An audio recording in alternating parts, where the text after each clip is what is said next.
Hey guys, I know it's been a while, but first-hand account here with another video, and today we're going to be talking about the importance of planning your photos out ahead of time and how to better plan your photos.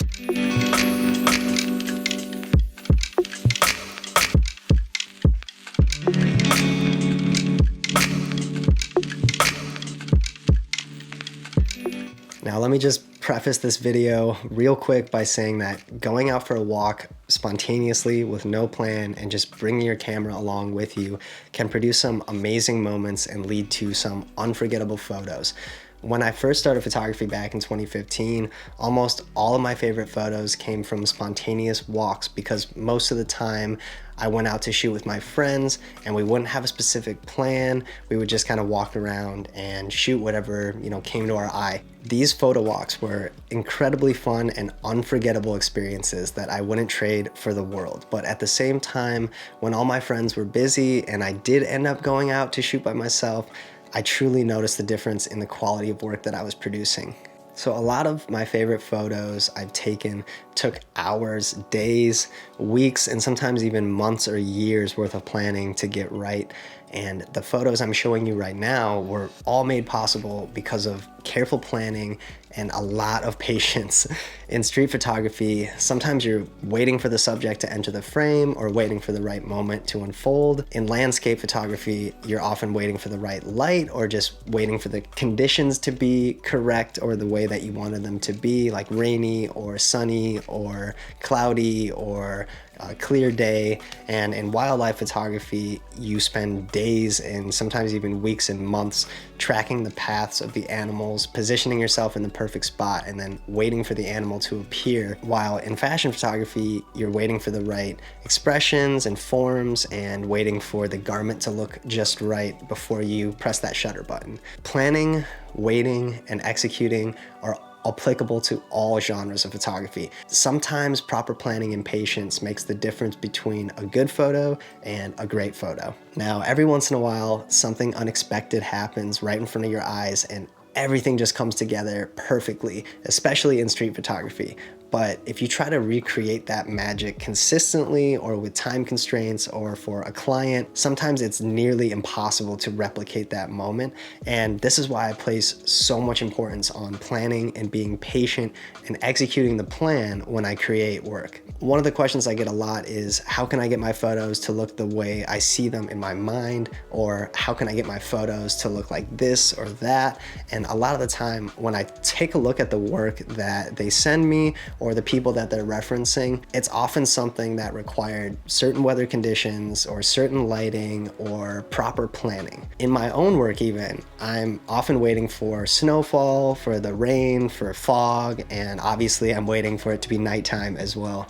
On my series, A Dying Light, that I've been working on for 3 years, I'm not only waiting for snow and nightfall, but I'm also waiting for a specific time of year when people choose to put their Christmas lights up and celebrate the holiday season. Without proper planning done ahead of time, I would have missed a bunch of photos that ended up making it into the final project. So during the off season, I will spend months and months driving around at night and taking photos with my iPhone of houses in different locations that I think would be perfect for the project. Then I add all of these photos to an album on my iPhone because the iPhone has geotagging and will mark all the locations so that you can go back later and visit those spots when the conditions are right. So when the season finally changed and everyone started to put up their Christmas lights and put up their holiday decorations, I would wait for a fresh snowfall because I also wanted a lot of snow in the photo as well.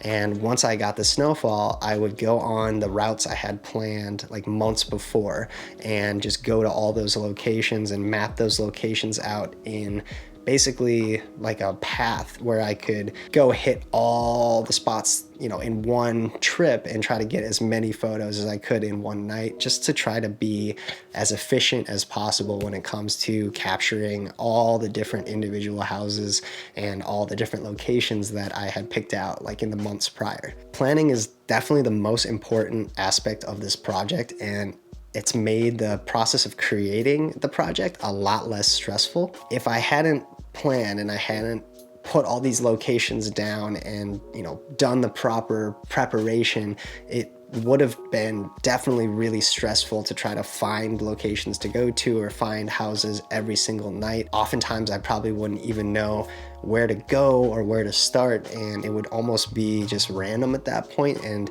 there's a lot of houses that I saw that I ended up shooting that if I didn't mark that location, I probably would have never gone back to that specific back road in a random suburb in a random city in Minnesota that I've like never been to. So I can't stress enough how important it is to plan your photos when you can. So how can you better plan your photos?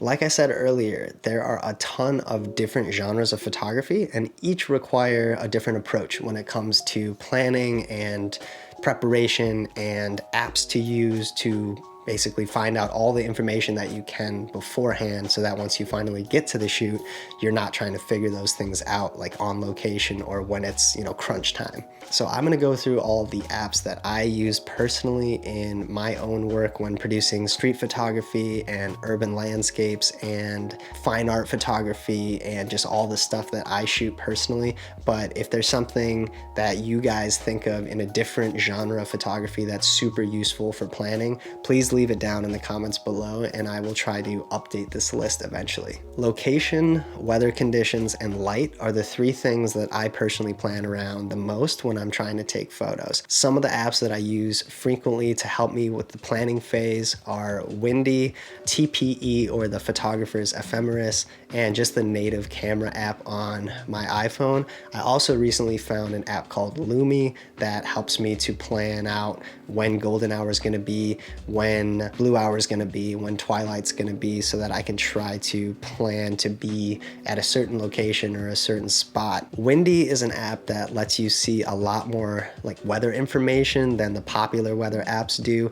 I use it to see how much snow is on the ground in a certain area, which is, it's actually intended to be used by skiers and snowboarders to try to find, you know, what locations have gotten new snow. But I personally use it just to check different areas that I'm gonna go to before I go there and see if they have a lot of snowfall or see if they've lost a lot of snow to melting or anything like that, just so when I go out there, I'm not expecting to see a bunch of snow and I just see a bunch of like grassy lawns. So I try to basically use it to see which areas of the state have more snow at certain times when I'm going out, and I'll probably go to the spots that have snow most of the time versus the spots that like don't have that much snow, unless I have something really specifically that I'm trying to capture in that area. So the next app I use a lot is TPE or the photographer's ephemeris, and it's an amazing app that gives you angular information about where the sun will be during different times of the day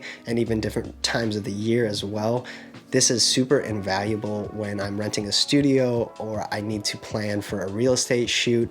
Knowing where the pockets of light are going to be, or knowing where to best shoot the sunset and the sunrise in relation to the skyline, is very, very, very important to a lot of client shoots that I do and a lot of urban landscapes I do. So I use that app a bunch to try to see where the sunset and the sunrise is gonna be. Sometimes if the sunrise is at a better angle and the light hits the things that I want to hit, I'll just go and shoot that scene in sunrise versus sunset, because I know at sunset it's not going to line up, and all those, you know, buildings that I want to shoot are going to be in the shade and have a lot of backlight, and it's not the look that I'm going for those photos. So TPE or the photographer's ephemeris is a super popular app, but I use it constantly when I'm shooting urban landscape, street photography, or I have a client shoot at a studio or I'm renting a studio, anything like that. The next app that I use constantly on my iPhone for